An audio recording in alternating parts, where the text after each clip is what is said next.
चलो हम लोग सबसे पहले अब कौन सा क्वेश्चन करेंगे? 2017 ऑनर्स का क्वेश्चन, रिडम्पशन ऑफ डिवेंचर्स में। ये वाला भी जो क्वेश्चन आया ये भी रिपीट नेचर का टाइप का क्वेश्चन है, ऐसा नहीं कि बहुत ज़्यादा डिफरेंट आया। 2019 का क्वेश्चन देखोगे तो क्या था, ऐसे ही तो था, खाली इसमें इंटरेस्ट का मामला था, इसमें इंटरेस्ट का मामला खाली नहीं बोला है। और अभी बोला नहीं है, तुमको कैलकुलेट तो करना ही है, ठीक है? कैसे करना हम दिखा दे रहे। सबसे पहले क्वेश्चन में आओ, देखो क्वेश्चन में क्या बोला है, 13% डिवेंचर्स बोला है 7 लाख रुपया। ये डिवेंचर्स को हम क्या बोलते हैं, बोलो liability. The following balances happened in the books of एक लिमिटेड ऑन 31 मार्च 2015। कब का बैलेंस है वो? 2015 का। लाइबिलिटी में कितना तुमको लाइबिलिटी देना है? 7 लाख रुपया। फंड में कितना पैसा जमा किया तुम? 5 लाख रुपया। इस फंड का नाम हम लोग क्या बोलते हैं? वो रिजर्व एंड सरप्लस। 5 लाख रुपया। और वो 5 लाख रुपया तुम क्या किया, बोलो ये फंड का पैसा को तुम क्या किया, इन्वेस्टमेंट कर दियो। और कितना रुपया का इन्वेस्टमेंट किया, बोलो 5 लाख रुपया। और नीचे देखो तो बात लिखा हुआ, nominal value equals to cost. Nominal value equals to cost. The annual contribution to the debenture redemption fund was 70,000। कितना का कंट्रीब्यूशन के? 70,000। कंपनी ने सारे इन्वेस्टमेंट बेच दिया 7 लाख रुपया में। अब बोलो कंपनी के इन्वेस्टमेंट था कितना? 5 लाख। 5 लाख का चीज कितना बेच दिए? 7 lakh. And redeem the debentures on 31 मार्च 2016। और इसका पैसा को क्या किया तुम? ये 7 लाख देना था ना, इस 7 लाख रुपए तुम क्या कर दिए? वापस। लेकिन कब वापस किया, बोलो 31 मार्च 2016 में। और ये बैलेंस कब का तुम्हारा? 31 मार्च 15। तो ये पूरी तुम पैसा कब वापस किया, बोलो 1 साल के बाद। तुमको बनाने क्या बोला? 13% debenture redemption fund investment account और डिवेंचर रिडेम्पशन फंड अकाउंट। तो देखो हम लोग कैसे बनाते हैं, डिवेंचर अकाउंट, फंड अकाउंट, और फिर क्या बनाते हैं हम लोग? इन्वेस्टमेंट। हम दोनों लाइबिलिटी एक साथ लिखते हैं और लास्ट वाले में एसेट। लेकिन क्वेश्चन में देखो लोग आगे पीछे वाला बनाने हैं, डिवेंचर अकाउंट, फिर इन्वेस्टमेंट अकाउंट, फिर फंड अकाउंट। लेकिन हम कैसे बनाए? Debenture account, fund account. और फिर ये हैबिट रखोगे तो क्या, हमेशा जब भी पूछेगा एक ही तरीके से बनाओगे। तब इसमें सबसे पहले बोलो पैसा 1 अप्रैल 2015 में, बोलो ओपनिंग बैलेंस कितना हो जाएगा? बाय बैलेंस VD कितना रुपया होगा? 7 लाख रुपया। उसके बाद फंड में कितना पैसा है उसके पास में, देखो 5 लाख रुपया।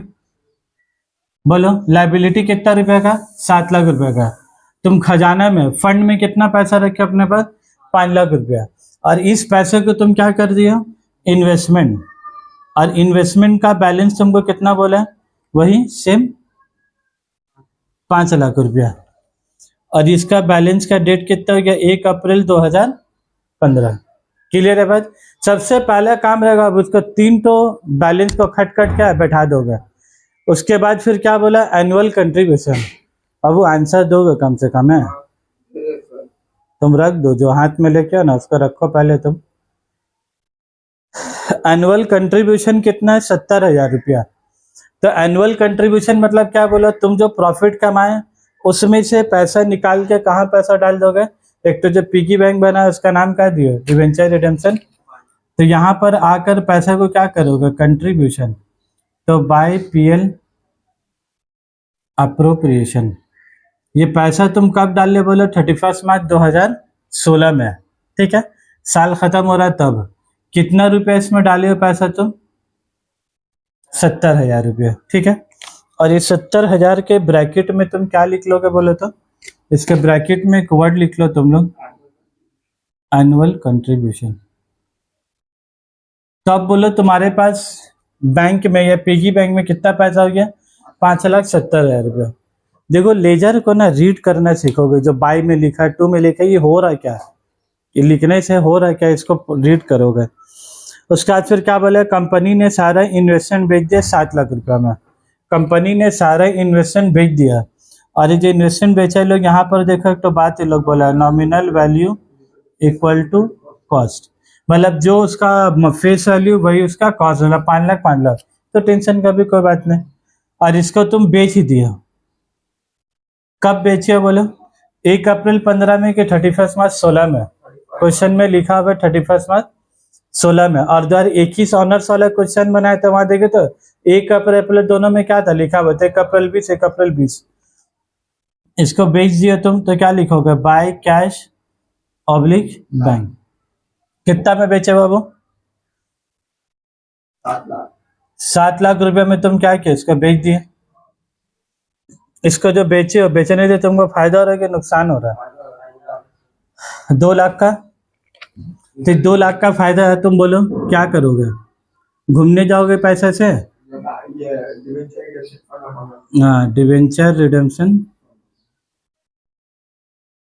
ये पैसा का तरफ तो तुम खराब नजर रख ही नहीं सकते हो अपना। ये पैसा जो आया ना 2 लाख रुपया, तुमको इज्जत से पैसा का 2 लाख रुपया कहाँ कुलिया में रख देने होगा। तुम पैसा को सोचोगे लेके अपना यासीगिरी पूरा कर ले, ये पैसे से तुम नहीं कर सकते।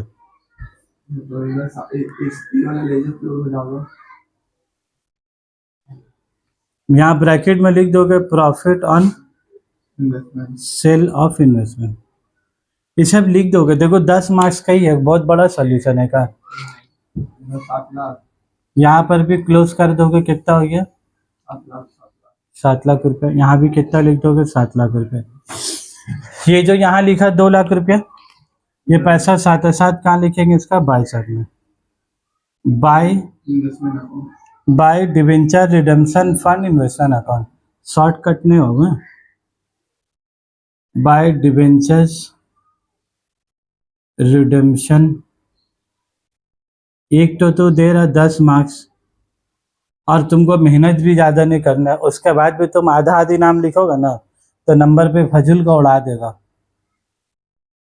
प्रॉफिट ऑन सेल ऑफ कितना रुपया हो गया बोलो, 2 लाख रुपया। लेकिन एक काम बाकी है, क्या काम बोला था, एक तो काम 2017 ऑनर्स वाला क्वेश्चन में क्या बोला था, इंटरेस्ट वाज रिसीव्ड। यहाँ पर इंटरेस्ट के बारे में कोई लाइन नहीं बोला। 17 ऑनर्स में तो एकदम बजाते बोला था, एकदम कितना इज्जत से बोला था कि नहीं इंटरेस्ट मिलेगा। यहाँ पर इंटरेस्ट नहीं बोला तो क्या तुम इंटरेस्ट कैलकुलेट नहीं करोगे, करेंगे भाई। कैसे करेंगे, देखो बैलेंस है 1 अप्रैल का, और तुम बेच रहे कब 31 मार्च में, तो 1 साल तक तो इन्वेस्टमेंट है ना तुम्हारे पास। 1 साल तक जब इन्वेस्टमेंट तुम कहीं करके रखे हो तो वो तुमको उसके बदले में इंटरेस्ट देगा कि नहीं देगा, देगा। यही है डेट का मार पेच। अगर 1 अप्रैल का चीज 1 अप्रैल में बेच दी तो फिर इंटरेस्ट का झमेला। तुम 2021 ऑनर्स का देखो, उसमें हम इंटरेस्ट कैलकुलेट नहीं किया। 2019 ऑनर्स वाला में इंटरेस्ट बोला, कैलकुलेट किया, और 2017 ऑनर्स वाला में इंटरेस्ट के बारे में नहीं बोला। लेकिन तुम कैसे सोचोगे इंटरेस्ट कैलकुलेट करना है कि भाई बैलेंस 1 अप्रैल 15 में, बेचा 31 मार्च 17 में, तो 1 साल तक तो इन्वेस्टमेंट हुआ कि नहीं हुआ, इन्वेस्टमेंट हुआ तो हम लोग को इंटरेस्ट मिलेगा कि नहीं मिलेगा। अब सवाल ये उठता है कि इंटरेस्ट मिलेगा तो कितना मिलेगा, देखो लिखा हुआ है 13% debenture redemption fund investment account. तुम देखो फंड इन्वेस्टमेंट वाला जो लाइन है उसके बगल में देखो 13% है लिखा हुआ है, वो 13% क्या डिनोट कर रहा है तुमको, इंटरेस्ट। तब देखो कितना इंटरेस्ट मिलेगा वो तुमको, 13%। तो इंटरेस्ट मिलेगा तो कहाँ लिखाएगा, सिंकिंग फंड अकाउंट में लिखाएगा। कितना परसेंट बोला तुमको, 13%। किसके ऊपर कैलकुलेट होगा 13%, नॉमिनल वैल्यू के ऊपर में। ये 5 अलग नहीं, किसके ऊपर होगा, नॉमिनल वैल्यू। और ये क्वेश्चन में nominal value equals to cost है, तो तुम 5 लाख रुपया बोल सकते हो। लास्ट वाले क्वेश्चन में क्या था, यहाँ पर ही 3 लाख रुपया, और यहाँ पर ही कितना था तुम्हारा 3,60,000 रुपया। वहां पर कितना था 3 लाख, और यहाँ नॉमिनल वैल्यू कितना था 3,60,000। तो हम लोग इंटरेस्ट किसका पर कैलकुलेट किए थे, 3,60,000। तो वैसे यहाँ भी याद रखोगे nominal value is equal to cost. तो बाय इंटरेस्ट कितना हो गया बोलो, 5 लाख का 13% कितना हो गया, 65,000। तभी लेजर को क्या बारी आ गया बाबू, क्लोज। तो हम लोग पीएल अप्रो में फंड में 3 चीज होता है, annual contribution, profit and loss और इंटरेस्ट। इन 3 चीज के अलावा कुछ होगा जिंदगी में, कुछ नहीं होगा इसमें। अब ये जो 7 लाख रुपया है, पहले तो 7 लाख रुपया को तुमको क्या करना होगा बोलो, वापस कर देंगे। तो क्या लिख देंगे, टू डिवेंचर होल्डर अब ब्रैकेट में क्या लिख दोगे, क्या है शबली, कितना रुपया दे दोगे आप उसका, 7 लाख रुपया दे दोगे। तो यहाँ कितना लिख देंगे 7 लाख, और यहाँ कितना लिख देंगे 7 लाख, कहानी खत्म। और यहाँ कितना पैसा हो गया बोलो तुम्हारे पास, 8 लाख, 8,35,000 रुपये। तो ये पैसा को तुम यहाँ कहाँ ट्रांसफर करोगे बोलो, जनरल रिजर्व में। ये पैसा को क्यों जनरल रिजर्व लिखते हैं बोलो, सर क्योंकि आज पैसा दे दिया और अभी कुलिया का नाम फंड रख के आपका फायदा है नहीं है, अब इसका नाम चेंज होगा, तुम्हारा क्या आ जाएगा 8,35,000। तो जो भी यहाँ रिजर्व एंड सरप्लस में तुम्हारा पैसा रहेगा, ये सारा पैसा तुम्हारा चेंज होकर ये नाम डिवेंचर रिडेम्पशन फंड्स, इसका नाम क्या रखा जाएगा तुम्हारा जनरल रिजर्व। ये लास्ट काम करना खाली मत भूलोगा। हम लोग देखो रिडेम्पशन ऑफ, हम लोग बायबैक ऑफ शेयर्स भी किया था ना, बायबैक ऑफ शेयर्स में याद है हम लोग जब हम लोग बायबैक कर लेते थे और face value of equity shares को पैसा देते थे, उसका पैसा हम लोग कहाँ ट्रांसफर करते थे बोले तो CRR में, कैपिटल रिडेम्पशन रिजर्व में। तो बायबैक ऑफ शेयर्स वाले में face value of equity shares वापस करेंगे, तो वहां किसका नाम लिखेंगे तुम्हारा CRR, कैपिटल रिडेम्पशन रिजर्व।